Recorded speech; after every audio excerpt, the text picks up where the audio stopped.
दोस्तों और स्वागत है मेरे YouTube चैनल में। आज हम एक ऐसे टॉपिक पर बात करने वाले हैं जो हर किसी के लिए इंपॉर्टेंट है, खासकर भारत में। आज हम बात करेंगे एक इंपॉर्टेंट टॉपिक के बारे में, पैसे की पावर। पैसे का सही इस्तेमाल आपकी जिंदगी को बदल सकता है। बहुत लोग डोनाल्ड ट्रंप की वापसी और बैंकिंग क्राइसिस से डरे हुए हैं। ये हेडलाइंस देखकर लोगों में डर और चिंता बढ़ रही है। उन्हें लगता है कि दुनिया खत्म होने वाली है।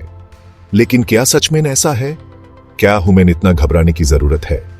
लेकिन मैं आपको बताने आया हूं कि घबराने की कोई जरूरत नहीं है। हर क्राइसिस के साथ एक अपॉर्चुनिटी भी आती है। असल में ये एक गोल्डन चांस है अपने पैसों पे कंट्रोल करने का। ये वैक्यूटी है अपने फाइनेंशियल गोल्स को अचीव करने का। आज इस वीडियो में मैं शेयर करूंगा अपनी 8 पॉइंट प्लान फाइनेंशियल फ्रीडम के लिए। ये प्लान आपको स्टेप बाय स्टेप गाइड करेगा। मैं आपको दिखाऊंगा कि कैसे स्मार्ट इन्वेस्टमेंट से आप अपने और अपने फैमिली को फाइनेंशियल मुश्किलों से बचा सकते हैं। ये इन्वेस्टमेंट्स आपको लॉन्ग टर्म स्टेबिलिटी देंगे। तो चलिए शुरू करते हैं। यह वीडियो आपकी जिंदगी बदल सकता है। बस ध्यान से देखिए और अपने फाइनेंशियल फ्यूचर को सिक्योर कीजिए। घर जमीन में इन्वेस्ट करना हमेशा से पैसा बनाने का एक जबरदस्त तरीका रहा है। यह एक ऐसा सेक्टर है जो हमेशा से लोगों को फाइनेंशियल स्टेबिलिटी और ग्रोथ प्रोवाइड करता आया है। जब आप रियल एस्टेट में इन्वेस्ट करते हैं, आप सिर्फ एक प्रॉपर्टी नहीं खरीद रहे होते, बल्कि एक एसेट क्रिएट कर रहे होते हैं जो आपको लॉन्ग टर्म बेनिफिट्स दे सकता है। मेरे रिच डैड कहते थे, जमीन खरीदो ये और नहीं बन रही। उनका कहना था कि जमीन एक ऐसी चीज है जो हमेशा डिमांड में रहेगी, चाहे मार्केट कैसे भी हो। यह एक लिमिटेड रिसोर्स है और इसकी वैल्यू समय के साथ बढ़ती ही जाती है। और वो कितने सही थे। रियल एस्टेट ने हमेशा से लोगों को फाइनेंशियल सिक्योरिटी दी है। जब आप एक प्रॉपर्टी खरीदते हैं, आप एक ऐसे एसेट में इन्वेस्ट कर रहे होते हैं जो आपको न सिर्फ अप्रिसिएशन बल्कि रेंटल इनकम भी दे सकता है। रियल एस्टेट आपको रेंट भी देता है और समय के साथ इसकी कीमत भी बढ़ती है। यह एक ऐसा इन्वेस्टमेंट है जो आपको पैसिव इनकम प्रोवाइड कर सकता है, जो आपके फाइनेंशियल गोल्स को अचीव करने में मददगार हो सकता है। यह आपके पैसों को महंगे से भी बचाता है, जो आपकी कमाई को घटा सकती है। महंगे के समय में रियल एस्टेट एक ऐसा असेट है जो आपके पैसों की वैल्यू को मेंटेन करने में मदद करता है। रियल एस्टेट में इन्वेस्ट करने के कई तरीके हैं, जैसे कि रेंटल प्रॉपर्टी खरीदना, जिससे आपको रेगुलर रेंटल इनकम मिल सकती है। एएपी अपनी प्रॉपर्टी को रेंट पर देकर एक स्टेडी कैश फ्लो जनरेट कर सकते हैं। रियल एस्टेट सिंडिकेट में इन्वेस्ट करना, जहां आप मल्टीपल इन्वेस्टर्स के साथ मिलकर बड़े प्रोजेक्ट्स में इन्वेस्ट कर सकते हैं। यह एक ऐसा तरीका है जिससे आप अपने रिस्क को डिवर्सिफाई कर सकते हैं और बड़े रिटर्न्स कमा सकते हैं। या रिएटी में इन्वेस्ट करना। रिएटीज आपको रियल एस्टेट में इन्वेस्ट करने का एक सिंपल और कन्वीनियंट तरीका प्रोवाइड करते हैं, जहां आप बिना प्रॉपर्टी खरीदे भी रियल एस्टेट मार्केट का फायदा उठा सकते हैं। आपके लिए बेस्ट ऑप्शन क्या है, यह आपकी सिचुएशन और रिस्क टॉलरेंस भी डिपेंड करेगा। हर इंसान की फाइनेंशियल सिचुएशन अलग होती है और आपको वही ऑप्शन चुनना चाहिए जो आपके लिए सबसे ज्यादा सूटेबल हो। रियल एस्टेट में इन्वेस्ट करना एक थॉटफुल डिसीजन होना चाहिए, जिससे आप अपने फाइनेंशियल गोल्स को अचीव कर सकें।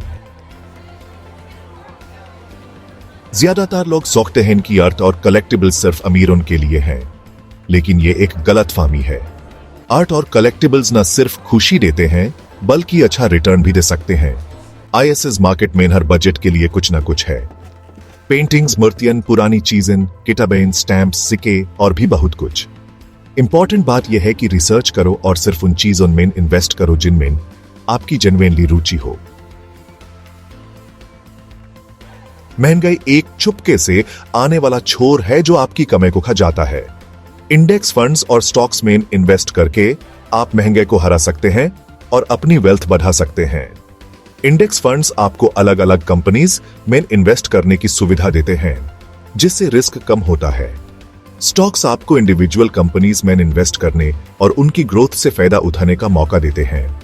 लेकिन याद रखो, स्टॉक मार्केट अपर नीचे होता रहता है, इसलिए लॉन्ग टर्म सोचना इंपॉर्टेंट है।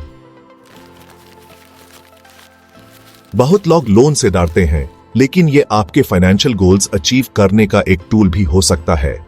जब आप लोन लेते हैं तो आपको यह समझना जरूरी है कि यह एक जिम्मेदारी है, लेकिन सही तरीके से इस्तेमाल किया जाए तो यह आपकी फाइनेंशियल सिचुएशन को सुधार सकता है। अमीर लोग लोन लेकर एसेट्स बनाते हैं। ये लोग लोन का इस्तेमाल करते हैं ताकि वो ऐसे एसेट्स खरीद सकें जो उनके लिए इनकम जनरेट करें। ये एसेट्स उनकी वेल्थ को बढ़ाते हैं और उन्हें फाइनेंशियल स्टेबिलिटी देते हैं। वो लोन का यूज करते हैं ऐसी चीजों में इन्वेस्ट करने के लिए जो इनकम जनरेट करे, जैसे कि रेंटल प्रॉपर्टीज या बिजनेस। रेंटल प्रॉपर्टीज से उन्हें हर महीने एक स्टेबल इनकम मिलती है जो उनके लोन को चुकाने में मदद करती है। बिजनेस इन्वेस्टमेंट से वो अपने बिजनेस को एक्सपैंड करते हैं और ज्यादा प्रॉफिट कमाते हैं। आईएसएस इनकम से लोन चुकाया जा सकता है और नेटवर्थ बढ़ाया जा सकता है। जब आपका नेटवर्थ बढ़ता है तो आपकी फाइनेंशियल पोजीशन और स्ट्रांग होती है। ये एक पॉजिटिव साइकिल क्रिएट करता है जो आपको और भी फाइनेंशियली सिक्योर बनाता है। लेकिन याद रखिए कि सभी लोन्स एक जैसे नहीं होते। हर लोन का अपना एक इंटरेस्ट रेट और रिपेमेंट टर्म होता है। आपको यह समझना होगा कि कौन सा लोन आपके लिए बेस्ट है और कैसे आप उसका सही इस्तेमाल कर सकते हैं। हाई इंटरेस्ट लोन्स जैसे क्रेडिट कार्ड लोन आपके फाइनेंसेस को खराब कर सकते हैं। ये लोन्स आपको डेब्ट ट्रैप में फंसा सकते हैं जहां से निकलना मुश्किल हो जाता है। इसलिए हमेशा लो इंटरेस्ट लोन्स को प्रेफर करें और अपने रिपेमेंट प्लान को ध्यान से बनाएं। अपने फाइनेंशियल गोल्स अचीव करने के लिए लोन का वाइजली यूज करना इंपॉर्टेंट है और लो इंटरेस्ट लोन्स पे फोकस करना चाहिए। फाइनेंशियल एडवाइजर से सलाह लेना भी एक अच्छा आइडिया है ताकि आपको सही गाइडेंस मिल सके। इस तरह से आप अपने फाइनेंशियल गोल्स को अचीव कर सकते हैं बिना किसी अननेसेसरी स्ट्रेस के। सोना और अन्य प्रीशियस मेटल्स जैसे चांदी और प्लेटिनम सदियों से सेफ इन्वेस्टमेंट रहे हैं। जब मार्केट खराब होता है या महंगाई बढ़ती है, लोग अक्सर सोना और प्रीशियस मेटल्स की तरफ भागते हैं क्योंकि इनकी वैल्यू स्टेबल रहती है। यह आपके पोर्टफोलियो में डाइवर्सिटी लेन और आपके इन्वेस्टमेंट्स को मार्केट के झटकों से बचाने में मदद कर सकते हैं। आप सोने के सिक्के, बार्स या ईटीएफ्स की थ्रू इनमें इन्वेस्ट कर सकते हैं। डिजिटल जमाना पैसा बनाने के नए और एक्साइटिंग अपॉर्चुनिटीज लेकर आया है। डिजिटल प्रोडक्ट्स जैसे e books, online courses, software और एप्स कम खर्चे में बने और बेचे जा सकते हैं। एक बार डिजिटल प्रोडक्ट बनाने के बाद आप यूज बार बार बेच सकते हैं, जिससे यह पैसिव इनकम का एक अच्छा सोर्स बन जाता है। ऐसा प्रोडक्ट बनाओ जो लोगों की प्रॉब्लम सॉल्व करे। फॉरेस्ट्री इन्वेस्टमेंट एक long term sustainable investment strategy है जो एनवायरनमेंट और आपके फाइनेंसेस दोनों के लिए अच्छा है। पेड़ एक रिन्यूएबल रिसोर्स हैं जिनकी वैल्यू समय के साथ बढ़ती है, जिससे ये पैसिव इनकम का एक बढ़िया सोर्स बन सकते हैं। फॉरेस्ट्री इन्वेस्टमेंट में इनकम फ्लक्चुएशंस और महंगे से सुरक्षा भी होती है। एएपी अपनी रिस्क टॉलरेंस और इन्वेस्टमेंट होराइजन के हिसाब से अलग अलग फॉरेस्ट्री इन्वेस्टमेंट ऑप्शंस में से चुन सकते हैं। आज की कॉम्पिटिटिव मार्केट में एक स्ट्रॉन्ग ब्रांड बनाना बहुत इंपॉर्टेंट है। ब्रांड आपके बिजनेस की रेपुटेशन है और ये कस्टमर्स के साथ आपके रिश्ते को अफेक्ट करता है। एक स्ट्रॉन्ग ब्रांड ट्रस्ट, लॉयल्टी और एडवोकेसी बनाता है।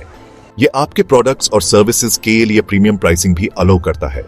अपने ब्रांड बिल्डिंग में इन्वेस्ट करने से आपको लॉन्ग टर्म में सेल्स बढ़ाने और एक सस्टेनेबल बिजनेस बनाने में मदद मिल सकती है।